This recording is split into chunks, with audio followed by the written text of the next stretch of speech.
An Italian billionaire disguised as a homeless vagrant walked into his own luxury restaurant and ordered a $185 Wagyu steak, not to eat it, but to expose the rot growing beneath the crystal chandeliers.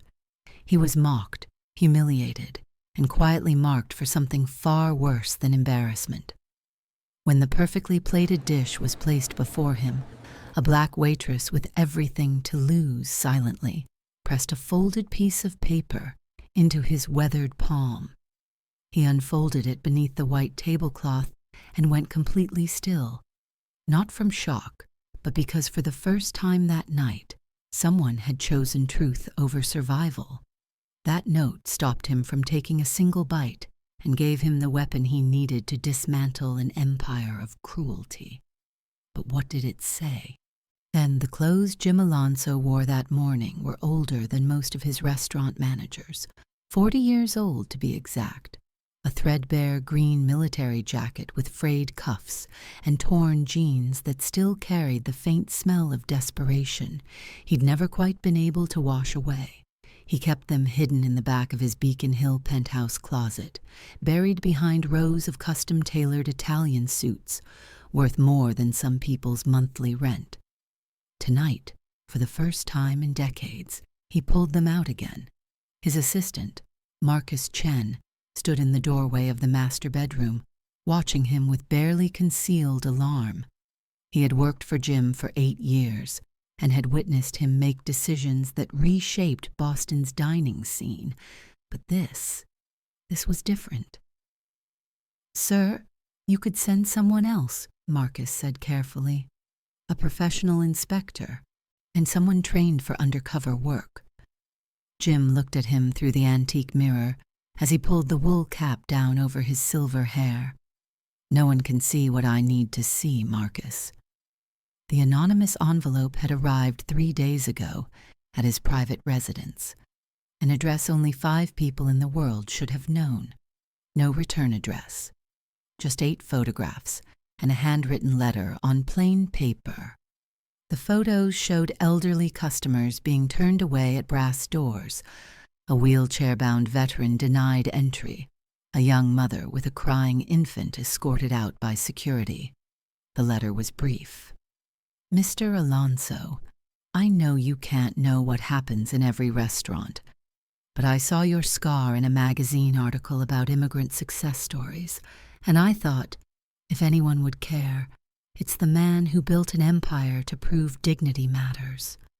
Please come see what your legacy has become. A friend who still believes." Alonso's on Newbury Street, his first restaurant, his flagship, the place where it all began in 1985 when he was nothing but a broke busboy with a dream and a burn scar that still ached on cold mornings. He unbuckled his Patek Philippe watch, the one Sophia had given him for their 20th anniversary, and placed it gently on the dresser. His wedding band followed, the gold still warm from his skin. The only thing he kept was a small recording device disguised as an old phone charger, which he slipped into a hidden compartment he'd carved into the sole of his boot. It could capture audio for 4 hours and send an emergency signal with one button press. As he shuffled toward the door, shoulders hunched, Marcus made one final attempt. "Mr. Alonso, please, at least take security with you. Let them stay outside." Jim stopped, turned. The burn scar on his neck, the one that crawled from his collarbone to his jawline, seemed to pulse with remembered pain under the bedroom lights. His arthritic fingers traced it unconsciously. 40 years ago, he said quietly, his Italian accent thickening with emotion. "I was young busboy at restaurant in North End. So hungry I ate bread from the garbage. The chef, he caught me. He poured boiling marinara down my back, my neck.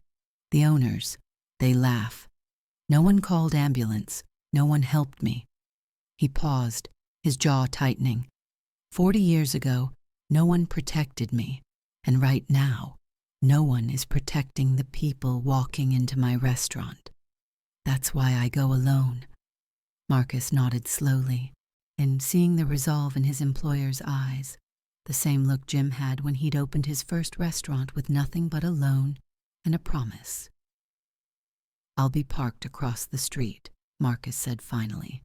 "Legal team, health inspectors, and 2 officers standing by.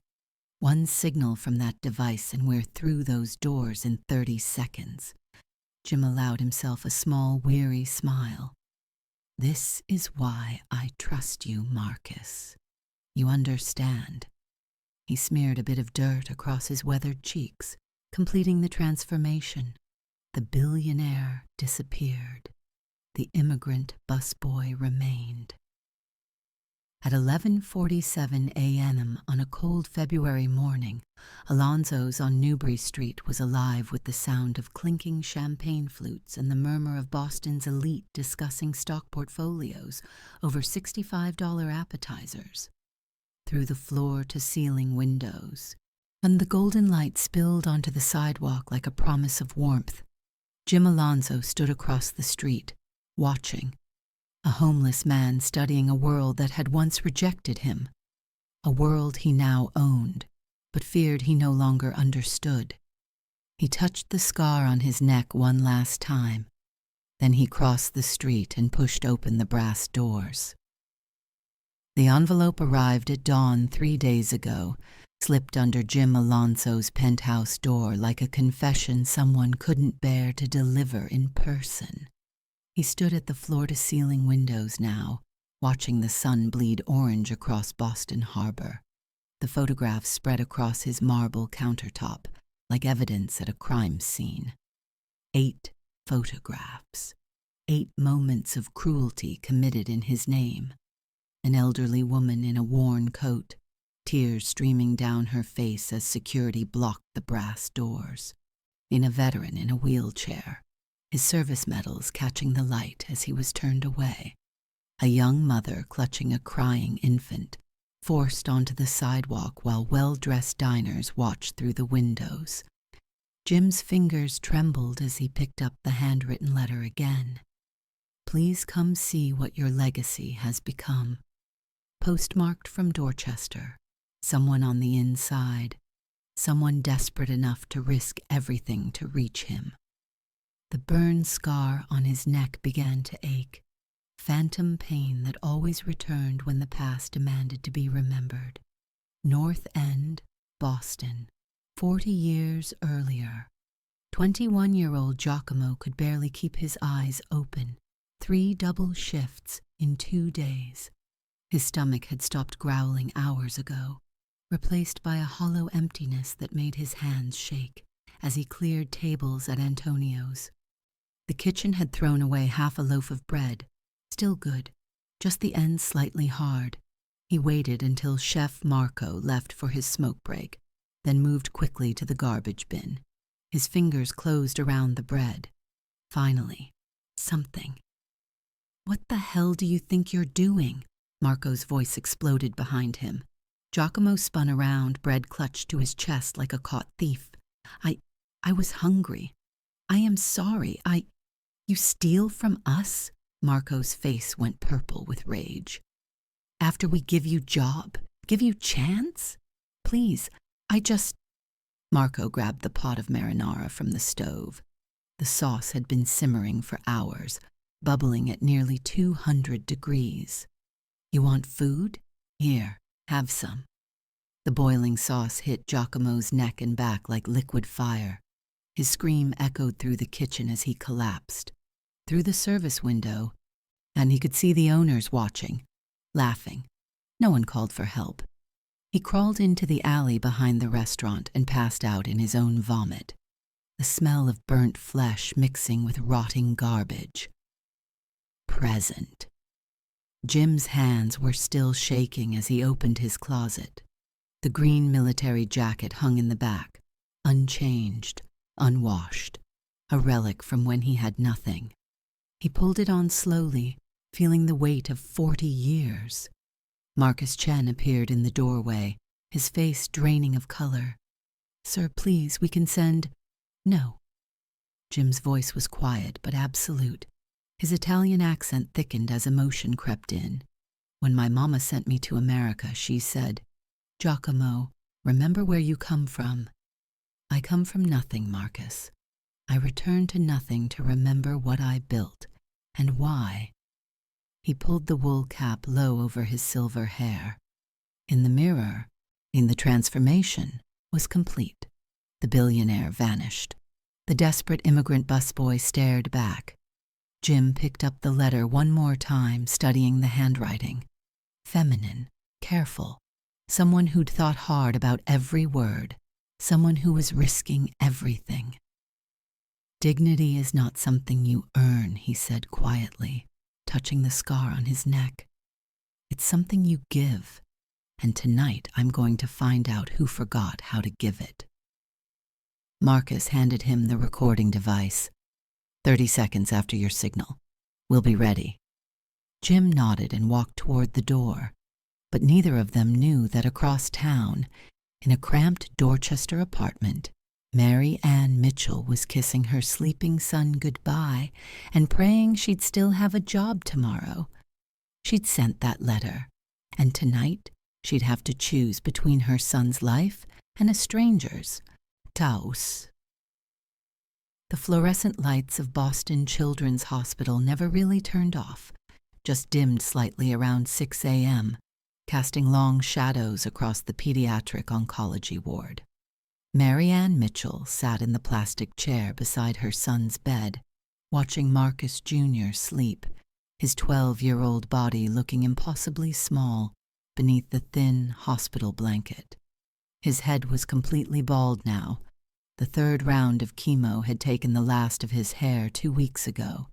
She traced the chemo port in his chest gently, careful not to wake him, her fingers following the outline of the device that was keeping him alive and drowning them in debt at the same time. The medical bill sat on her lap, $73,482, and climbing.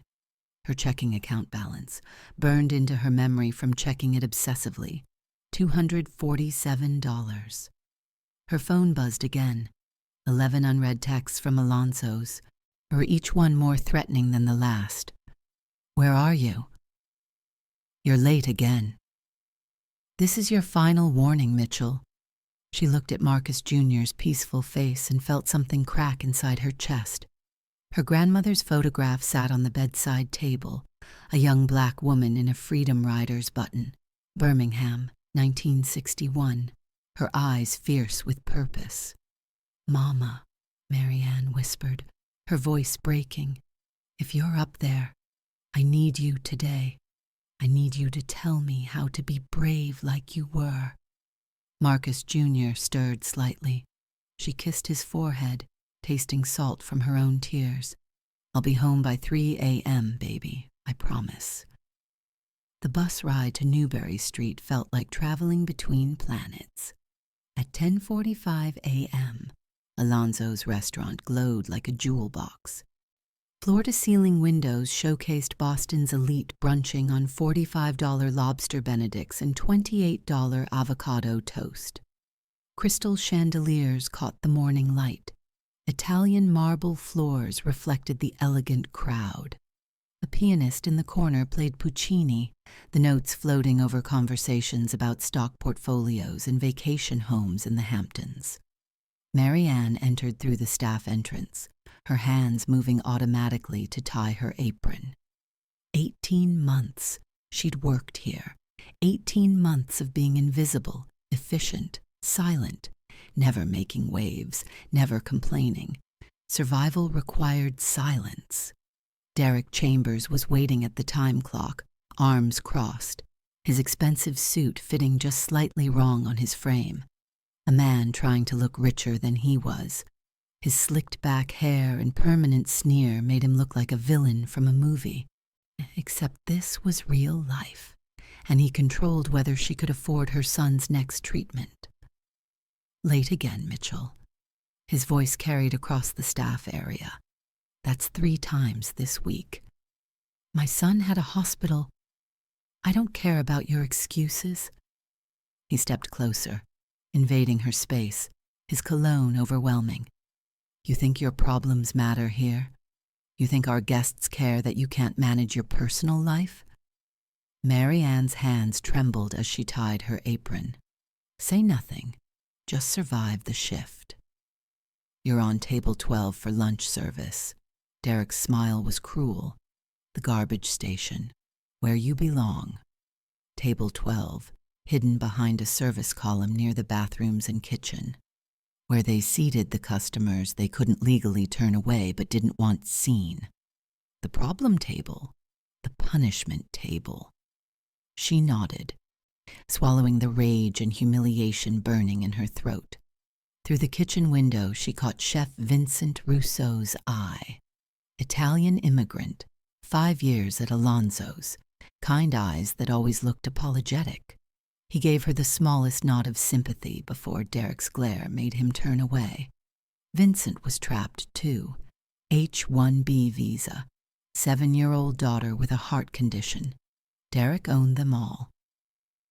Read the eyes, Mary Ann thought, her grandmother's voice echoing in her memory. The mouth can lie.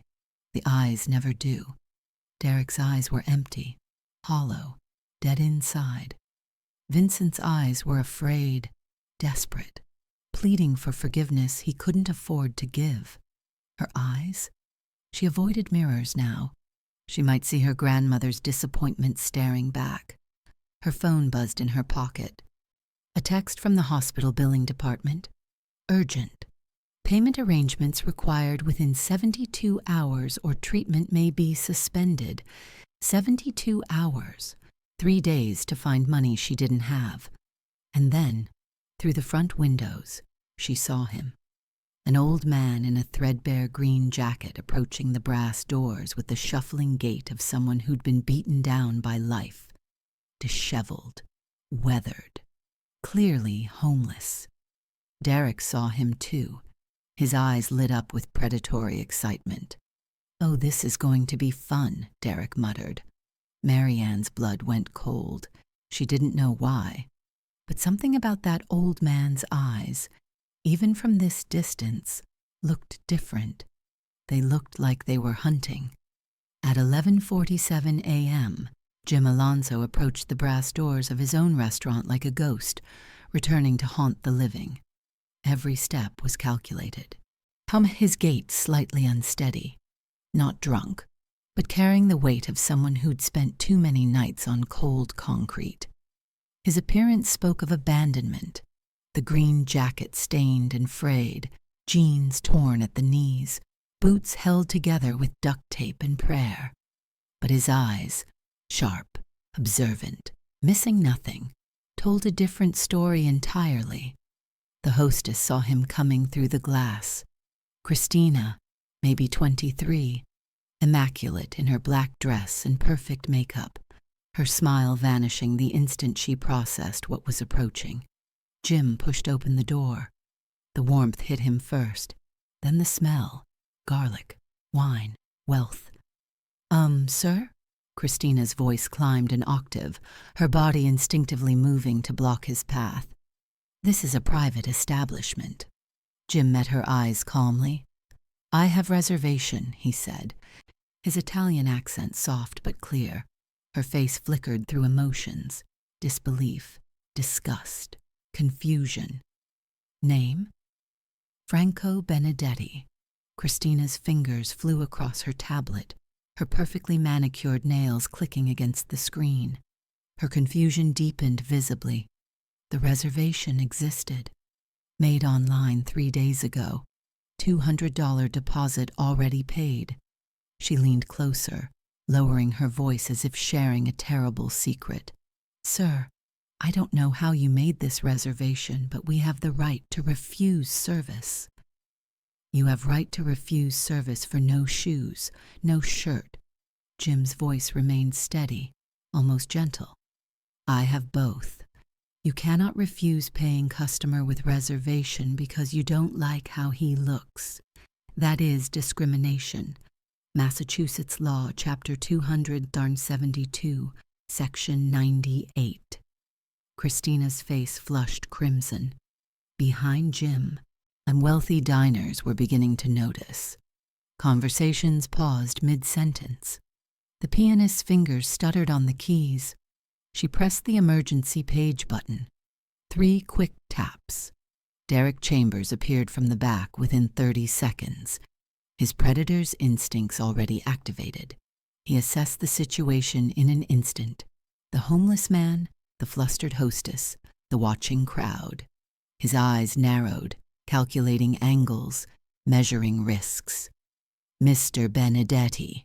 Derek's voice was suddenly warm, welcoming, completely false. Welcome to Alonso's. I apologize for any confusion. Of course, we'll honor your reservation. He shot Christina a look that promised consequences later, then leaned close enough to whisper, "Seat him at 12 and keep him away from the windows." Jim was led through the dining room, and the restaurant transformed around him. And a woman in pearls and Chanel pulled her Hermes purse closer, as if poverty were contagious. A father physically covered his young daughter's eyes. The conversations didn't stop exactly. They just shifted, became whispered, pointed. The pianist began playing louder, as if Puccini could drown out the contamination. From her position at the service station, Marianne Mitchell watched it all unfold. Her heart sank into her stomach as Derek led the old man deeper into the restaurant, toward the back, toward the punishment corner, toward table 12, her table. She watched the old man's posture, hunched, defeated, apologetic for existing. But then, for just 1 second, his eyes swept the room. And Marianne saw something that made her breath catch. Those weren't the eyes of a broken man. Those were the eyes of someone counting sins. When Derek seated him at table 12, handed him a menu with exaggerated courtesy, and walked away with a smile that promised violence. And as Derek passed Marianne, he whispered just 2 words that made her blood turn to ice. "He's yours." Jim settled into the chair at table 12, and it wobbled immediately under his weight. Deliberately sabotaged years ago, one leg cut just slightly shorter than the others. Never fixed, because those customers didn't deserve maintenance. The view from table 12 was a masterpiece of contempt, a brick wall through a grease-smeared service window, the bathroom door to the left swinging open every few minutes to release chemical pine scent, the kitchen noise, clanging pots, shouted orders, the industrial dishwasher's grinding roar, was deafening here. This wasn't a table, it was a punishment. Jim carefully unfolded the white cloth napkin, his weathered hands shaking slightly as he placed it across his lap with the precision of someone who remembered when such gestures mattered. Marianne Mitchell approached with a menu, her practiced smile already in place, the one she wore for difficult customers. But something made her stop, made her actually look at him, his hands, arthritic, scarred, but gentle as they smoothed the napkin. His eyes, tired but alert, watching everything with an intensity that didn't match his defeated posture. The way he sat, hunched to appear smaller, but something in his spine suggested he knew how to fill a room. "Good afternoon, sir. Welcome to Alonso's." Her voice was warmer than she'd intended. "Can I start you with something to drink?" Jim met her eyes, and for a moment, Marianne felt seen in a way she hadn't been in 18 months of working here. "Water is fine, thank you." The accent, Italian, soft but unmistakable, just like the old photographs of Mr. Alonso she'd seen in the hallway, the young immigrant who'd supposedly built this empire on dignity and hope, before men like Derek turned it into something else. "Are you visiting Boston, sir?" "Born here, many years ago." Jim's eyes traveled across the restaurant, taking in details she knew he was filing away. "This restaurant, I read about it. They say it was built by immigrant, man who started with nothing. I wanted to see if the story was true." Marianne's throat tightened. She thought of the letter she'd sent 3 days ago, the desperate gamble that someone, somewhere, and still cared about the founding principles written on the brass plaque outside. "The story is true, sir," she whispered. "I'll get your water." In the service station, Derek's orders were explicit. Plastic cup for table 12, no glass. She filled it with tap water, not the filtered water they served everyone else, and returned. Jim noticed the plastic cup. She saw his jaw tighten almost imperceptibly, but he said nothing, just studied the menu with care, his fingertips tracing the embossed lettering.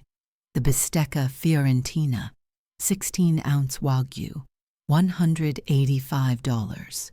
He looked up at her. "I would like that, please. Medium rare." Mary Ann's pen froze above her notepad. $185. More than she made in 2 days. A homeless man in a torn jacket ordering the most expensive item on the menu.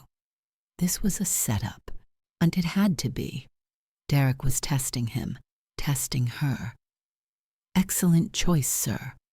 Her voice remained steady despite her racing heart. "Would you like any sides?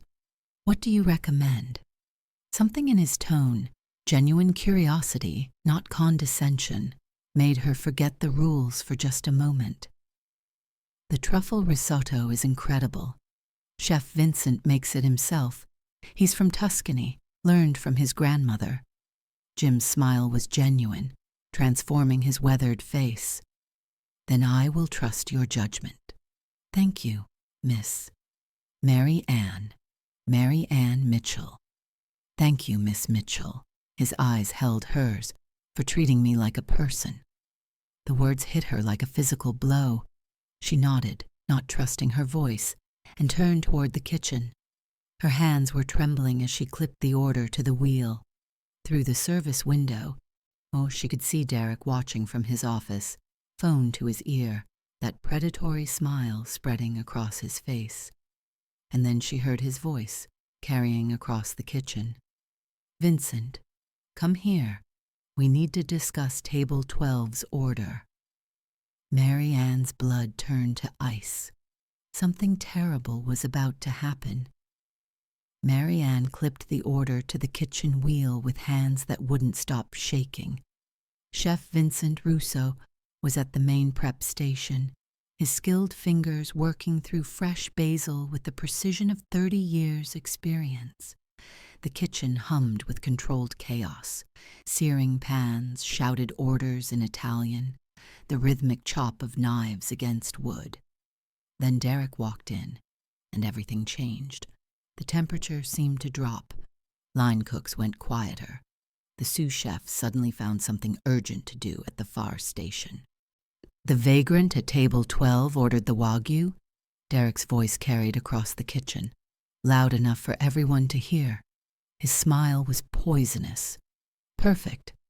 He moved toward Vincent, pulling him away from the prep station to the corner near the walk-in cooler. Mary Ann continued to her station, filling water glasses, appearing busy. But she positioned herself near the service window where sound carried if you knew how to listen. And Mary Ann had learned how to be invisible, how to hear everything.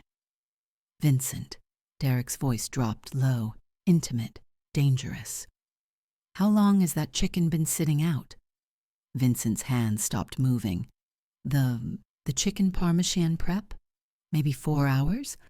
I was going to throw it." "Don't. Use it for table 12. The words hung in the air like smoke before a fire. "What?" Vincent's voice cracked. "Derek, and that's in the danger zone. 4 hours at room temperature. Food poisoning is almost certain." He ordered the Wagyu.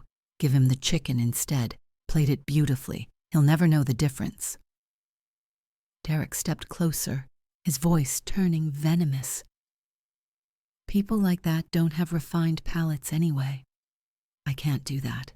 If he gets sick, if he dies, remember that bottle of 1990 Sassicaia you broke last month?" Derek's words were surgical, precise. "The $4,200 bottle? Still being deducted from your paychecks. 23 months of deductions, Vincent. Unless you're suddenly not a team player? Through the service window, Marianne watched Vincent's face drain of all color. His hands began to shake. She knew his story. Everyone did. 1B visa. 7-year-old daughter Sophia with a congenital heart defect. Surgery scheduled for next month. His entire family's future balanced on this job, this visa, this moment. He was trapped, just like her. That's what I thought. Derek's smile was satisfied, cruel. Plate the chicken, make it beautiful. What he doesn't know won't hurt him. He paused, savoring the next words. Much. Derek walked away, already pulling out his phone, probably to watch the show unfold from his office cameras. Vincent stood frozen at his station, staring at the chicken that had been sitting at 72 degrees for 4.5 hours. Prime bacteria breeding ground. Salmonella, E. coli, potentially lethal to someone elderly or immune compromised. He looked up. His eyes met Marianne's through the service window.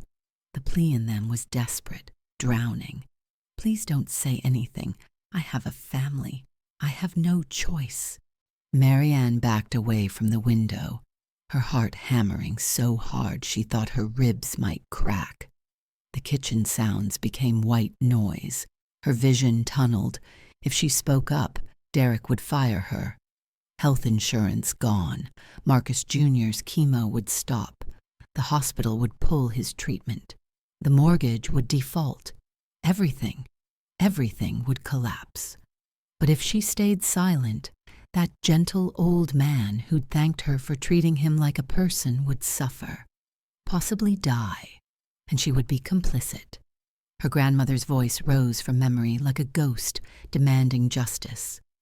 Evil triumphs when good people are too afraid to act, and baby girl, fear is just love that hasn't found its courage yet. Marianne's eyes swept the kitchen. Security cameras everywhere, mounted in corners, above the prep stations. Derek watched everything from his office, except the bathroom. No cameras in the bathroom. Her hand moved to the order pad in her apron pocket. Her fingers closed around a pen. Decision crystallized like ice forming on water. She looked at Vincent one more time. He'd already turned away, reaching for the contaminated chicken, his shoulders slumped in defeat. Marianne walked toward the bathroom, each step feeling like walking toward her own execution. Behind her, she heard Derek's voice over the kitchen speaker. Vincent, make sure table 12's order looks spectacular. I want to see art on that plate. She pushed open the bathroom door and locked it behind her. The staff bathroom lock clicked behind Marianne with a finality that sounded like a gunshot. Her hands shook violently as she pulled out her order pad and pen, and the cheap paper already damp from her sweating palms. What did she write? How much did she say? Too little, and the old man wouldn't understand the danger. Too much, and Derek would know exactly who betrayed him. Her mind flashed to last week.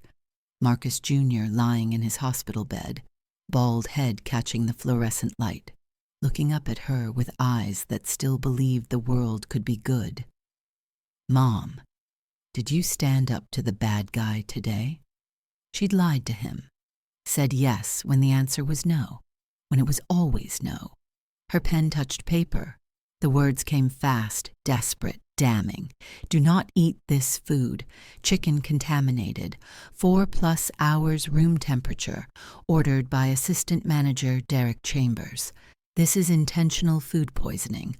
Call 617-555-0147 if you need witness. Mary Ann Mitchell, 23 Ashford Street, in Dorchester 02125. She stared at what she'd written. Her full name, her address, her phone number, everything. She'd just signed her own termination letter, her son's death warrant. But she couldn't unsee what she'd seen, couldn't unhear Derek's poisonous instructions. She folded the note tight, tucked it into her apron pocket, and walked back into the kitchen. Vincent was plating the chicken. Despite everything, the moral crisis, the impossible choice, his hands moved with the practiced precision of 30 years cooking. Muscle memory. The chicken looked flawless. Golden brown breading, fresh basil, vibrant marinara, mozzarella melted to perfection. Art on a plate, beautiful poison. He placed the truffle risotto beside it, and his eyes found Mary Ann's across the kitchen. The message in them was clear. I'm sorry. I have no choice. And neither did she. Not anymore. Mary Ann took the plates, and the walk from kitchen to table 12 stretched into eternity, 40 feet that felt like 40 miles. Each step, her heart slammed against her ribs. Each step, she could turn back. Choose survival. Choose Marcus Jr.'s treatment over a stranger's life. She reached table 12. Jim looked up with that same gentle dignity that had stopped her before, that quiet grace that didn't belong to the broken man he was pretending to be. That's what decided her. Mary Ann placed the risotto down first with her right hand, professional, smooth. Then, as she lowered the chicken plate with her right hand, her left hand opened beneath the table edge. The folded note dropped directly into Jim's weathered palm. Your meal, sir. Her voice didn't shake. Somehow. Please enjoy. Thank you. Miss Mitchell. Their eyes met. She held his gaze for one extra heartbeat, a silent scream. Read it. Please. Read it now. Then she walked back to the service station, legs trembling so badly she thought she might collapse. What had she done? She destroyed everything. Marcus Jr.'s chemo, the mortgage, her entire life. But she'd sent that anonymous letter 3 days ago for a reason. She'd gambled that someone still cared. At table 12, Jim unfolded the note beneath the white tablecloth where the cameras couldn't see. Read it once. His weathered face went completely still. Read it again. His jaw tightened almost imperceptibly. Then his hand moved slowly, deliberately, down to his boot. His fingers touched the hidden recording device, the evidence he'd been gathering for the past 90 minutes. But this note, this was different. And this was proof, testimony, a witness willing to sacrifice everything. Jim left the food completely untouched, and across the dining room, Derek Chambers stood in his office doorway, arms crossed, phone in hand, watching table 12, watching the vagrant who wasn't eating. His smile disappeared. Something's wrong, he muttered into his phone, and Mary Ann realized with ice-cold clarity. Derek was about to make his move. 25 minutes passed.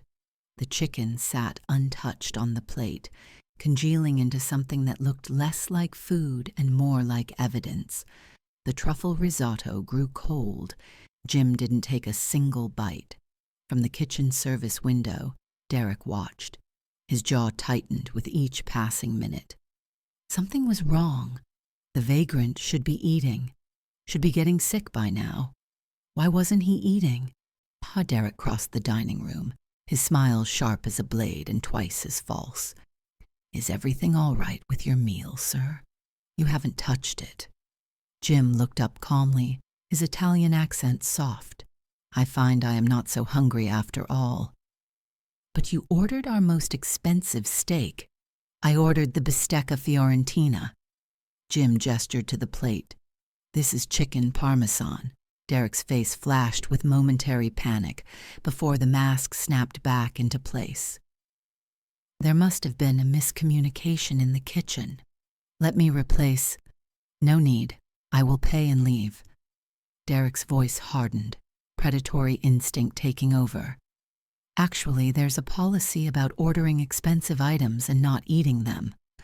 We suspect fraud. Jim reached into his jacket and Derek tensed. But Jim pulled out worn bills, 20s, 10s, 5s. I have cash. In $250. More than enough to cover the meal and a generous tip for Miss Mitchell. Derek's mind raced. This didn't make sense. Homeless man with $250 cash, refusing to eat food he ordered? Something was very, very wrong. At the nearby tables, Boston's elite began to notice. Mrs. Ashford, dripping in diamonds, old Beacon Hill money, her face pinched with disgust, turned to her husband. "Richard, this is unacceptable." Her voice carried deliberately. "That man smells. I can barely enjoy my meal. Derek, why is he still here?" Other diners murmured agreement. A father physically shielded his daughter's eyes. The pianist played louder, Puccini turning frantic. Derek saw his opportunity. Turn the room against him. Cover the tracks. "Sir, I'm going to have to ask you to leave, and your presence is disturbing our other guests. I am sitting quietly. I have paid for my meal. I am disturbing no one. You're loitering. I am a paying customer at my table." Derek snapped his fingers at security. "Marco, please escort this gentleman out." The security guard approached reluctantly, his discomfort visible. He'd seen Derek's games before. Jim remained perfectly calm. "I know Massachusetts law. I am paying customer with reservation. I have caused no disturbance. If you remove me by force, that is assault and illegal eviction. I suggest you check with your lawyers first." Derek's face went crimson. This vagrant quoted law? Fine. Then I'll call the police and report threatening behavior. "By all means," Jim said quietly. "Please do call the police." The room went dead silent. Why would a homeless man want police? And Derek hesitated, then turned, searching for his scapegoat. His eyes found Mary Ann. "Mary Ann, did this man make any inappropriate comments to you?" The trap. Say yes, keep her job. Say no, face consequences. "No, sir. He was completely respectful." Derek's eyes flashed with pure rage. "That's not what Christina told me. She witnessed inappropriate behavior during service." "That's not true. Are you calling me a liar?" His voice rose, shattering the last pretense of civility. The entire dining room watched, transfixed by the ugliness finally exposed. "Mary Ann Mitchell, you are suspended immediately pending investigation of your misconduct. Leave your apron and get out." Mary Ann's world collapsed. Marcus Jr.'s chemo, the mortgage, everything. Then Jim stood. The chair scraped against marble like a scream. "Why, she did nothing wrong." "This doesn't concern you. She did nothing wrong. I am the one you want to remove. Leave her out of this." Derek laughed, cruel and mocking. How noble. The vagrant defending the waitress. "This isn't a movie, old man. This is my restaurant. Marco, remove both of them." Marco moved forward, reaching for Jim's shoulder. "This is your last chance to stop." Jim's voice carried a warning. "Call your owner. Call Mr. Alonso. Tell him what is happening." Derek laughed harder. "Mr. Alonso hasn't set foot in this restaurant in 5 years. He's a billionaire with bigger concerns than a confused homeless man." "You think so?" Something in that tone made Derek freeze. Jim reached down to his boot. Everyone tensed. He pulled out an old phone charger. "Then perhaps Mr. Alonso should hear this recording. Every word you've spoken tonight, every illegal order, every discriminatory act." Derek's face drained of all color, and then the brass doors exploded open. Marcus Chen burst through, flanked by 4 lawyers in sharp suits. Behind them, 2 health inspectors with badges gleaming. Behind them, 2 Boston police officers. The restaurant went absolutely devastatingly silent. Jim stood, and the transformation began. The hunched shoulders straightened. The defeated posture became commanding. The trembling hands steadied.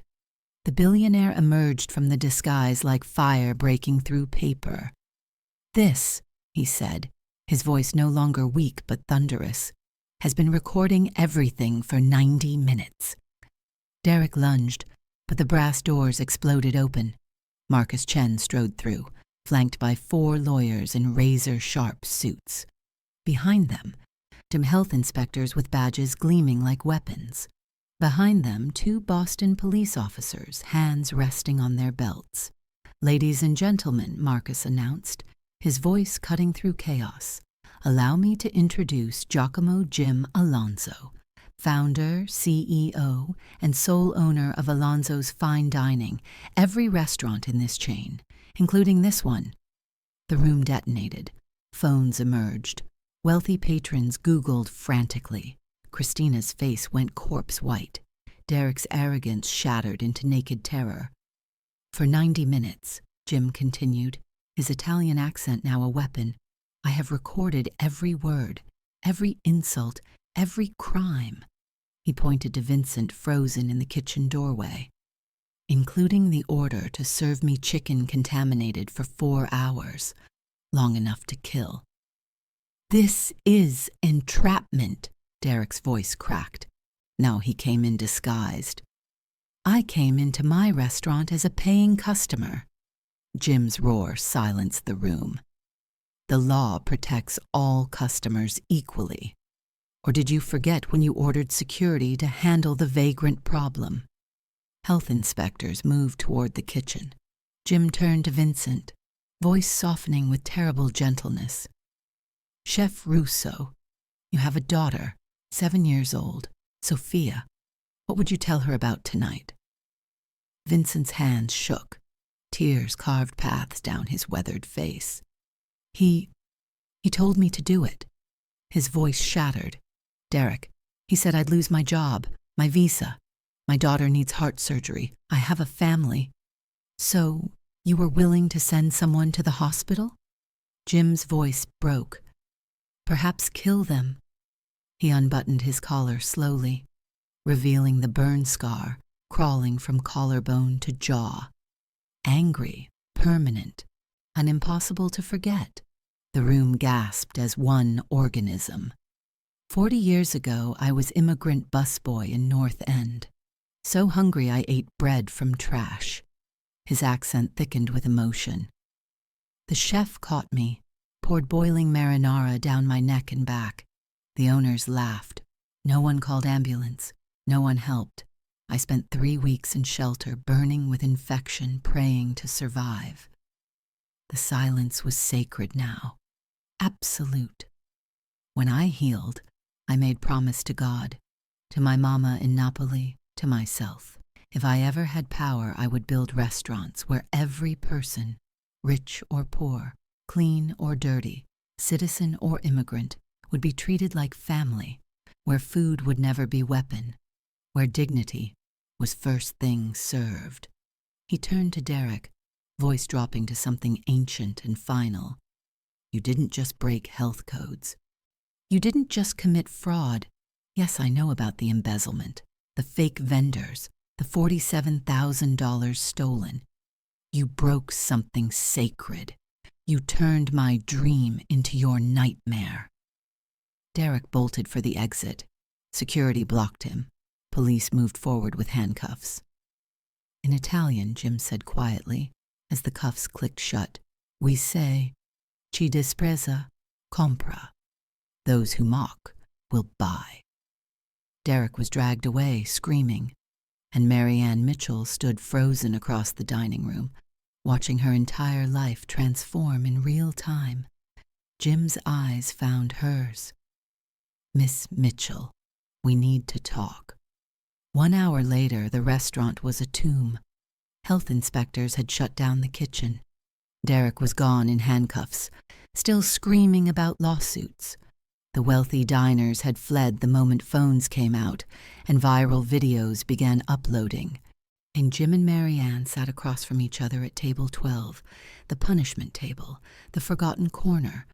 But now Jim sat with his back straight, filling the space with quiet power. "Why did you do it?" His voice was gentle. "You knew it would cost you everything." Marianne's tears finally came. "I have a son, Marcus Jr. He's 12. He has leukemia." Her voice cracked. "Every night I read him stories and he asks, 'Did you stand up to the bad guy today, Mom?' Usually I lie. Tonight, I didn't want to lie anymore." Jim was quiet for a long moment. Then, 3 weeks ago, I received an envelope at my private residence. Inside were photographs and a letter that said, "I saw your scar in a magazine article. If anyone would care, it's the man who built an empire to prove dignity matters. Please come see what your legacy has become." And a friend who still believes. Marianne went completely still. "That was you, yes?" "I didn't know how else to reach you," she whispered. "I tried corporate, email. Nobody would listen. But I saw that article in Boston Magazine, your scar, and I knew. You brought me here, knowing I might close the restaurant, destroy your job." My grandmother was a freedom rider. She sat at segregated lunch counters in Alabama in 1961, knowing she might be beaten or killed. She told me, "Baby girl, your silence is someone else's suffering. Never buy your safety with someone else's pain." I forgot that for 18 months. But when I saw you about to be poisoned, I remembered. Jim walked to the window overlooking Newbury Street. Executive manager of Alonzo's Newbury Street. $120,000 per year. On full health insurance. No deductible. No copays. Marcus Jr.'s treatment fully covered. "Mr. Alonzo, I don't have a business degree. I'm not qualified." He turned. "You risked everything to save a stranger. You stood alone when everyone else was silent. Miss Mitchell, you are the most qualified person I have ever met. Why would you trust me?" Jim touched his scar. 40 years ago, no one helped me. No one. I swore I'd build places where people like us would never be invisible again. You didn't just save me tonight. You saved Sophia's memory. His voice broke. My wife, Alzheimer's. At the end, she couldn't remember my name. But she remembered why we built these restaurants. Feed the soul, Giacomo. Always feed the soul first. I accept, on one condition. Chef Vincent. Sophia's heart surgery. $85,000, all costs covered. And Vincent keeps his position. Visa extended permanently. 3 months later, the doors opened to transformation. The brass plaque outside read, "Alonzo's EST, 1985, in memory of Sophia Alonzo. We feed the soul before the stomach. All are welcome." Inside, Marianne's office displayed the framed note beneath a plaque. "Courage is knowing you have everything to lose and acting anyway." Marcus Jr., hair growing back in tiny curls, wore a name tag, "Honorary Taste Tester." Jim addressed the packed room, press, community members, and people from the shelter seated at the best tables. "Tonight we launch Dignity Dinners, first Sunday every month. Anyone who needs meal, welcome. Because food is not charity. Food is communion." A homeless veteran appeared at the entrance, uncertain. Marianne extended her hand. "Welcome home, sir. Thank you for your service." His eyes filled with tears. You sure?" "I've never been more sure of anything in my life." She led him to the window table. The pianist played Ave Maria. Where table 12 once stood, a plaque read, "Here the forgotten were hidden. Now there are only tables where souls are fed." 4 words on a note had changed everything. 4 words that proved one voice can echo forever.